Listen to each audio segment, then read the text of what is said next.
Hey Bloody Buddies! Welcome back.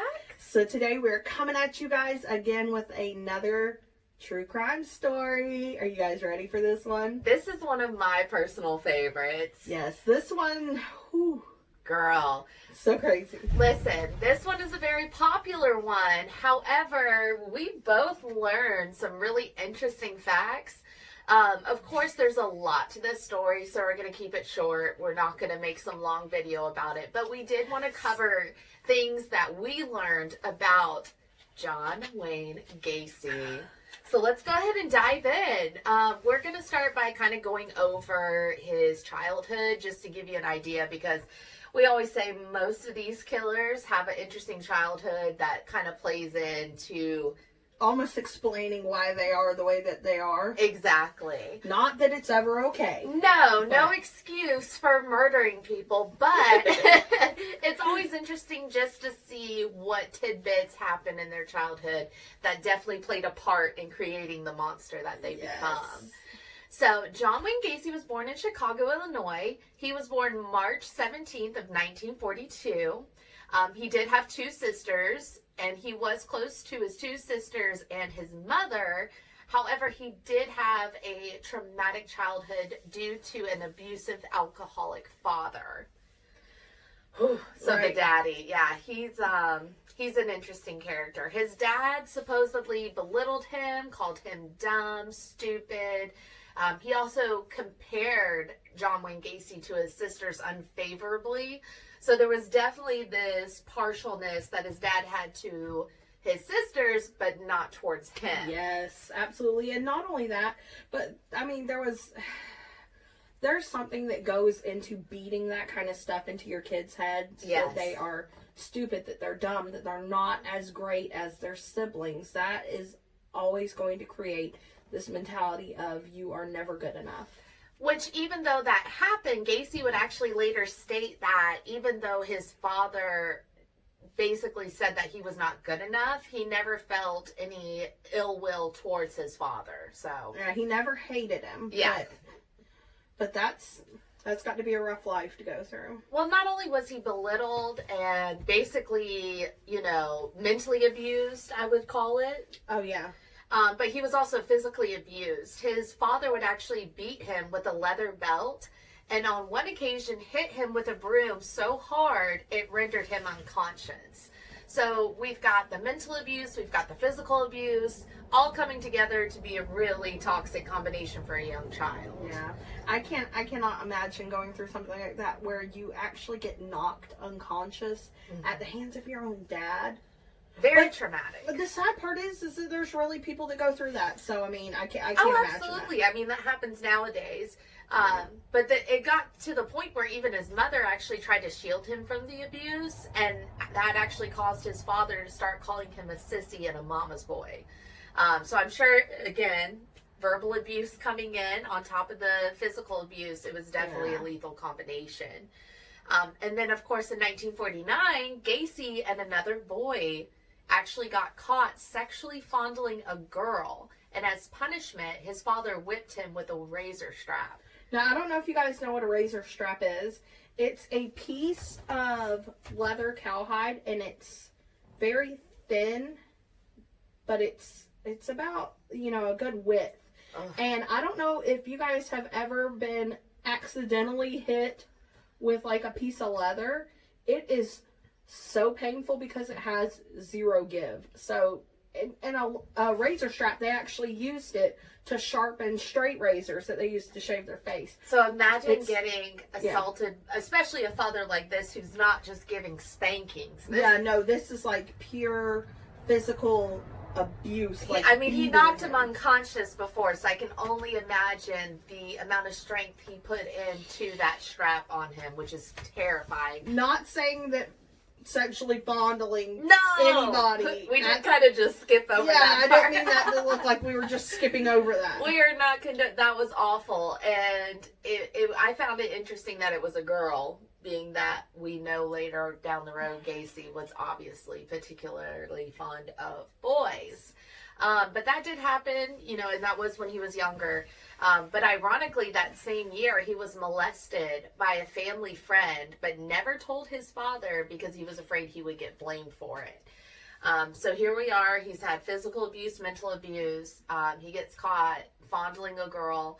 And then he gets molested by a family friend and doesn't tell anyone. I can almost understand why he didn't tell his dad, though. Oh, I agree. I feel there like was definitely a fear there. I feel like his father would have found a way to blame him, and it would have just made the situation worse. Yeah, absolutely. So I understand that, but that's a lot of mental weight. Oh, absolutely. Especially at that young of an age. So.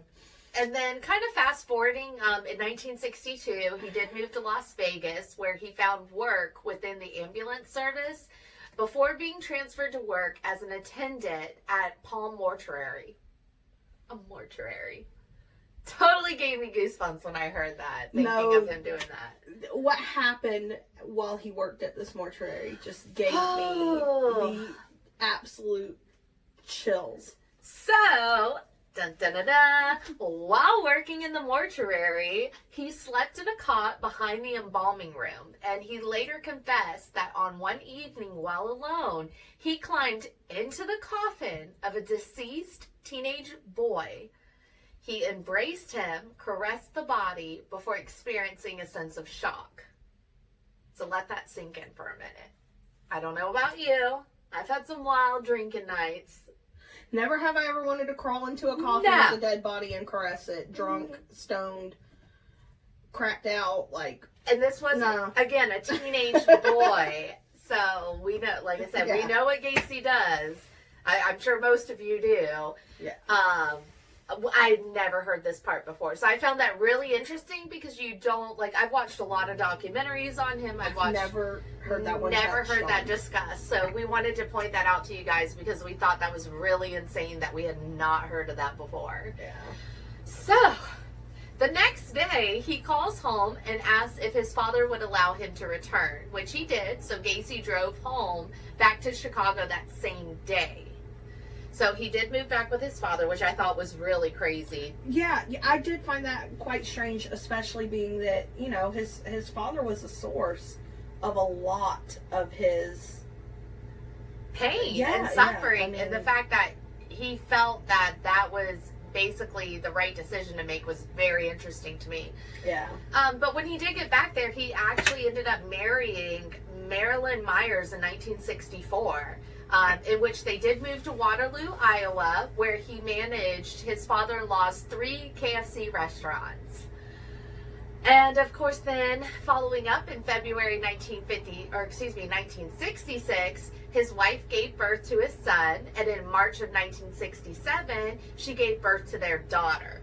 So that was like back to back. Yeah. They were getting it. That was a year apart. They were getting it. So... Of course, with the kids, then in July of 1966, his father came to visit them and actually apologized for his childhood, saying, "Son, I was wrong about you." I found that to give me goosebumps as well. And, I wonder if that maybe gave him a sense of, maybe everything he went through in his life was forgiven. I don't know. I don't either. I think, a lot of times they say back in the day the dads were hard on the sons because they wanted them to grow up to be men, but I feel like he never even gave Gacy the opportunity to prove as a child that he was a man. Exactly. I think he just jumped right into the abuse, especially being an alcoholic. I know with most alcoholics who are abusive, it's a lot of rage, a lot of anger. There's not a lot of thought processing and everything. You're just angry. It goes from 0 to 1,000. Exactly. Quick, so. But I find it almost like a bitter irony saying that son, I was wrong about you. Little did he know what was going to happen. So then this part was interesting too. We had never heard, or at least I hadn't. I hadn't heard of this. We never heard this either. So next thing we learned was that Gacy joined a local chapter of the JCs. And many JCs in Waterloo were involved in wife swapping, prostitution, pornography, and drug use. And Gacy was actually heavily involved in said activities. He also turned his basement into a club where he could have his teenage employees join him for drinks and games of pool. So he had like a pool table and drinks. And Gacy would actually make sexual advances towards the teenage males. And if they rejected him, he would just claim they were jokes or tests of morals. So almost like, oh, I'm just kidding, or I'm just making sure you're a good one. Yeah. So very creepy. And I always put myself in other people's shoes. I can't imagine being like a young, impressionable teenager working at the KFC, and my boss is like, hey, come over and let's drink and play pool, and then hits on you. Yeah. And you got to keep in mind that when we're saying these young boys, we're talking underage.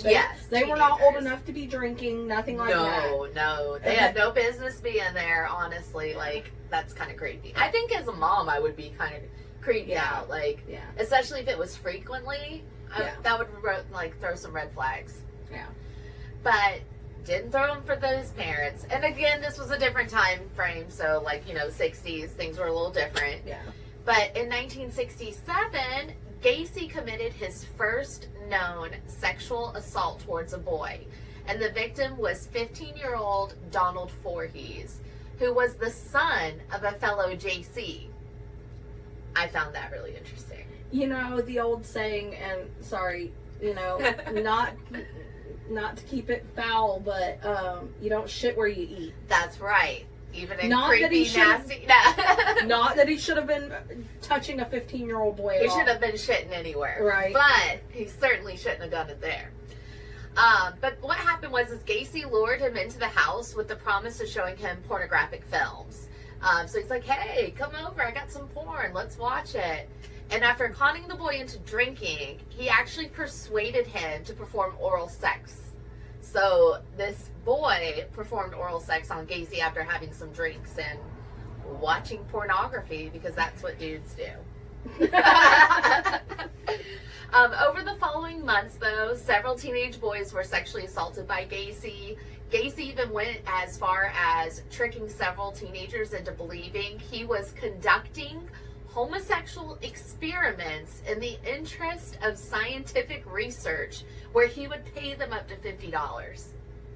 That's just so wild. That's another one of those. I'm gonna let that sink in for a minute, you guys. Like, could you, like, so I'm performing a scientific study. I'm gonna pay you $50, and we're just gonna do this homosexual test. Cool. Here you go. It's wild. Mind-boggling. So that was another tidbit that we didn't know, and I felt like I've never really heard anybody mention when they talk Gacy, because we talk murder a lot, so, and I never once heard anybody mention that. So had to point that out to you guys. Now, in May of 1968, Gacy was indicted on a sodomy charge. Now, this was for the 15-year-old boy, Donald. Right, Donald Voorhees. Yes. So he did have that happen. And in September of 1968, he was ordered to undergo a psychiatric evaluation. 2 doctors examined Gacy over a period of 17 days and concluded he had antisocial personality disorder. They said he was unlikely to benefit from any therapy or medical treatment.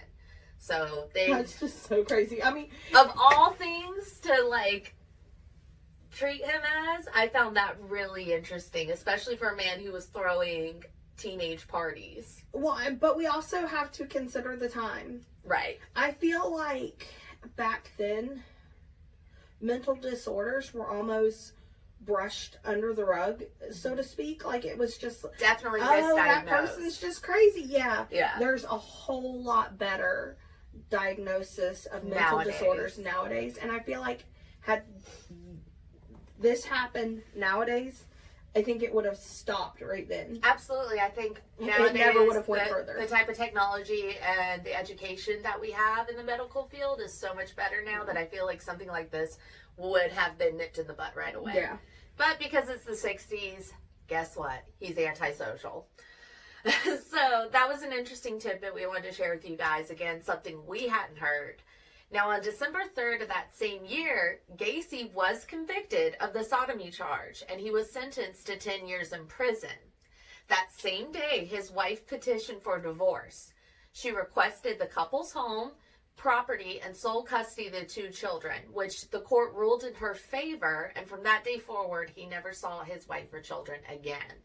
So that was just cut off, which you can't blame her. No, absolutely not. When you hear something like, he's going to prison for 10 years for sodomy of a 15-year-old boy. Yeah. I would take my children and run as fast as I could the other direction. Exactly. Now, during his 10-year prison sentence, he was referred to as a model prisoner. But Gacy was actually granted parole with 12 months probation. He actually only served 18 months of his sentence. That is so 18 insane. months. 18 months out of 10 years. 18 months. That's how, well, he was able to portray himself as such a good person that they let him out that early. Anyways, he relocated to Chicago to live with his mom, and in the late 1975, Gacy joined the Jolly Jokers and created Pogo the Clown and Patches the Clown. Now, and this is where he got his nickname, the Clown Killer. Yes, because he would dress up as a clown. And if you guys have never seen the pictures, the actual pictures of John Wayne Gacy dressed in his costumes, they are so unsettling. It's like literally a villain from a horror movie. It is so unsettling. It is. It's very creepy. As these clowns, he performed at local parties, political events, charitable events, and children's hospitals. That right there gave me... I always put myself in other people's shoes. So all I can think about are those parents whose kids are in the hospital and John Wayne Gacy was there to visit their children. This man just, terrible. But Gacy typically abducted his victims from the Greyhound bus station or on the surrounding streets. What he would do oftentimes is carry a sheriff's badge and place spotlights on his Oldsmobile, convincing people he was a policeman. Once luring them into his home, he would typically handcuff them and proceed to rape and torture them. Now, some victims were partially drowned in his bathtub before he would revive them, enabling him to prolong the assault. So that is so awful. Brutal. Brutal. And we do need to kind of preface this and let you guys know that his victims were all teenage to young adult males. Yes. There was, he wasn't just, he had a specific type. He wasn't just abducting anybody. And I just found that so creepy. I couldn't imagine being partially drowned, brought back to life. Just to get tortured more. It's very sick. Yeah. And with the exception of his first and last victims, all were murdered between 3 a.m. and 6 a.m., which is... Yeah, it's just another one of those things. It was just so strange to me. A very odd tidbit that they were all around the same time, each of them. Well, it just seems to me like he had a specific manner in which he went about doing what he did. He had very calculated. Yeah. Very calculated. Now, he would typically kill by placing a rope around the victim's neck and tightening the rope with a hammer handle. And then after the death, another thing that we didn't know, the victims' bodies were stored beneath his bed for up to 24 hours before he buried his victims in his crawl space, where he would pour quicklime to speed the process of decomposition. So we didn't know he actually would keep the body under the bed for 24 hours. Ugh. Well, and then I always, whenever we found this one out, I just kind of wondered, did he keep them under the bed because he wanted to do the same thing that he had done with that teenage boy at the mortuary? Did he caress and cuddle these dead victims? Or was he waiting for the proper time where his mom wouldn't catch? Yeah, because exactly. we got to remember, he was living with his mom, which is another crazy thing that all these murders happened and she didn't know. She had no idea. Oh, well, after a missing persons report was filed on one of Gacy's victims, the police decided to investigate Gacy. After checking Gacy's record, they discovered he had an outstanding battery charge against him and had served a prison sentence for sodomy. So, of course, this brings up some red flags for them, and they realize, we really do need to look into this. Maybe this is a person we need to look at. So, of course, the judge later ordered a search of Gacy's home where they found several suspicious items. These items included a syringe, several police badges, a 6mm pistol, handcuffs, books on homosexuality, a 39-inch long 2x4 with 2 holes drilled on each end, several driver's licenses, and underwear that was obviously too small to fit Gacy. So that's a lot of evidence right there. I mean, all of it put together is one huge red flag that I'm sure caught their attention immediately. And now, just to kind of throw this out there, because if you don't exactly know, the 2x4 with the holes drilled on either end was actually used to stretch the victim's arms out. The holes drilled in it was so that he could handcuff or tie them down. It was to keep them in place. Which is so creepy.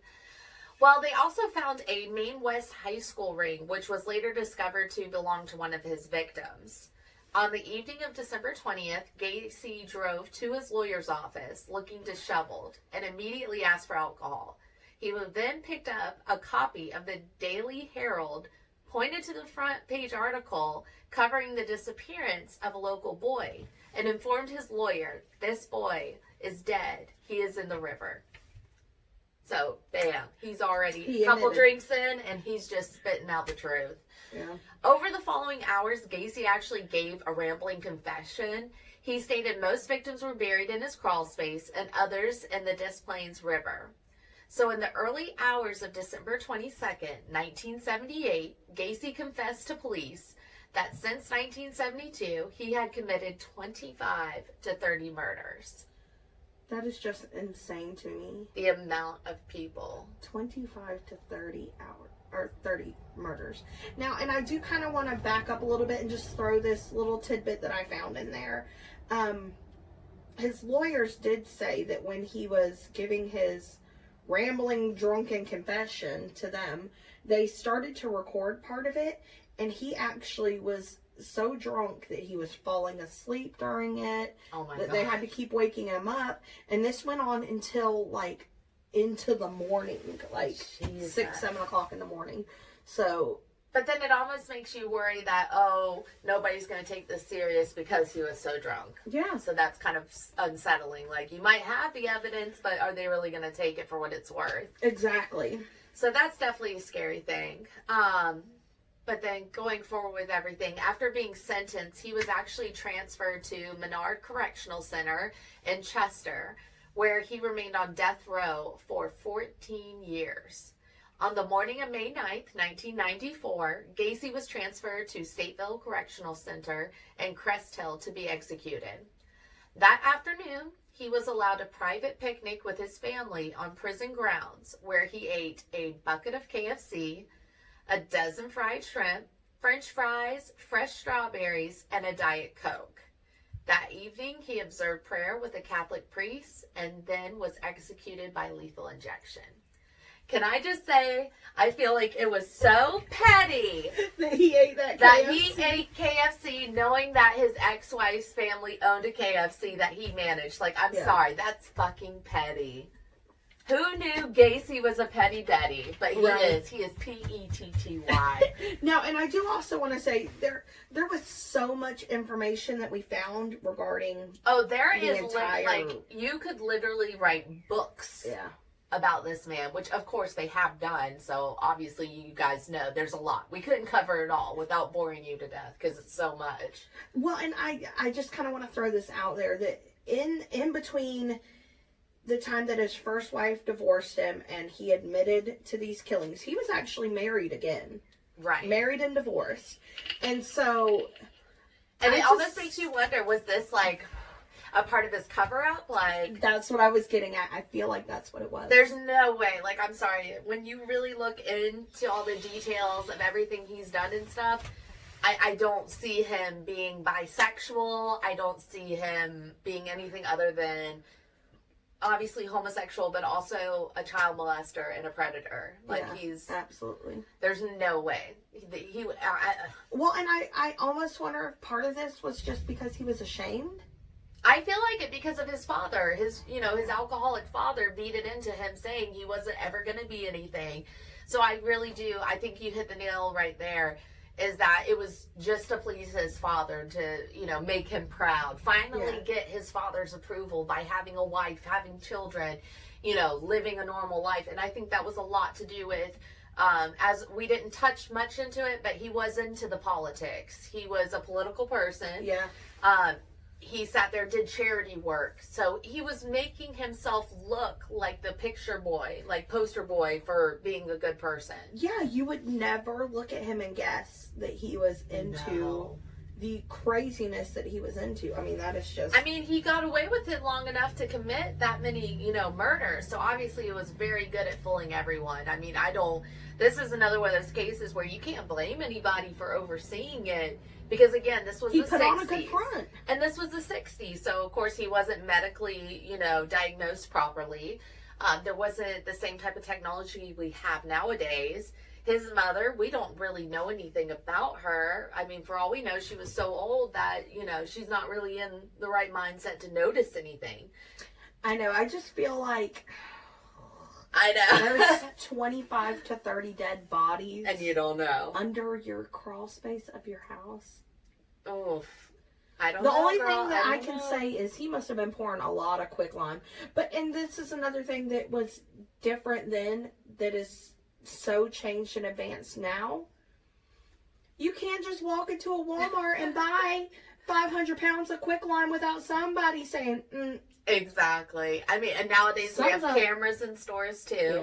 Yeah. We just saw that. We were talking about the other day. We had a local crime here where one of the main pieces of evidence was a camera at a Home Depot catching these people buying stuff. And they weren't even buying it in bulk. No. It was just a couple of pieces, but bam, that was enough right there to arrest them. So definitely a different time era, but wow. Like I said, we could have gone on and on and on. There's so much about Gacy, so we apologize if we didn't hit something you wanted to hear, but we wanted to share with you guys stuff that we learned that we thought was really interesting that most people don't know about the Gacy story instead of hearing the same thing over and over again. Well, and if you guys have some tidbit information that we don't know about, that we didn't hit, that you feel like is so important, drop it in the comments below because we want to read it, because there might be some things that we missed. Let us know. We're always down to hear some Leave more. a comment. Yes. And don't forget to subscribe, Yes. please. Okay, so, and you guys stay tuned to our Facebook and YouTube pages. We're planning some live events. We don't have dates yet, but Yes. we're planning some going live. So you guys check those pages out. We'll post little teasers and let you guys know when it's going to be. Absolutely, but stay tuned. We've had some requests to basically go live and have like some true crime discussions and things like that. So what we'll probably do is pick a topic and have you guys join us and have a little fun. And I feel like we have a good one in mind. Yes. So, So stay tuned, you guys. Thank you so much for watching. bye.